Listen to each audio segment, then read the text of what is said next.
രാവിലെ തന്നെ അറിഞ്ചം പുറിഞ്ചം പണിയെടുത്തുകൊണ്ടിരുന്നപ്പോഴാണ് surprise gift പോലെ ധന്യ കുറച്ച് കമ്മലുകളുമായിട്ട് വന്നത്. വെറും കമ്മലല്ല, മുംബൈ സ്പെഷ്യലാണ്. നാട്ടിൽ പോയിട്ട് വന്നപ്പോൾ അതിൻ്റെ പങ്ക് കൊണ്ടുവന്നതാണ് കേട്ടോ.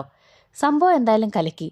കമ്മൽ കണ്ടപ്പോഴത്തേക്ക് ജോലിയൊക്കെ അവിടെ മാറ്റി വെച്ച് സത്യം അറിഞ്ഞിരുന്ന മണിച്ചിത്രത്താഴിലെ ഗംഗയെ പോലെ ആ തെക്കിണിയിൽ കയറിയിട്ട് കമ്മൽ നോക്കുന്നത് പോലെ, ആഭരണങ്ങളൊക്കെ നോക്കുന്നത് പോലെ ആയിപ്പോയി ഞങ്ങളുടെ എക്സ്പ്രഷൻ.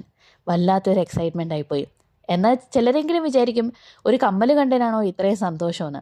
എൻ്റെ കാര്യങ്ങളൊക്കെ അങ്ങനെയാണ് കേട്ടോ. ചെറിയ കാര്യങ്ങൾ മതി സന്തോഷിക്കാനായിട്ട്. എപ്പോഴും വലിയ കാര്യങ്ങൾ നോക്കിയിട്ട് സന്തോഷിക്കാമെന്ന് വിചാരിച്ചു കഴിഞ്ഞിരുന്നാൽ ഒരിക്കലും നടക്കാത്ത കാര്യങ്ങളായി പോകും. അപ്പോൾ ഈ വീഡിയോ കണ്ടുകൊണ്ടിരിക്കുന്നവരോടും എനിക്കത് തന്നെയാണ് പറയാനുള്ളത്. ചെറിയ ചെറിയ കാര്യങ്ങളിൽ സന്തോഷങ്ങൾ കണ്ടെത്തുക, എന്നിട്ട് ലൈഫ് അങ്ങോട്ട് ഹാപ്പി ആയിട്ട് ജീവിക്കുക.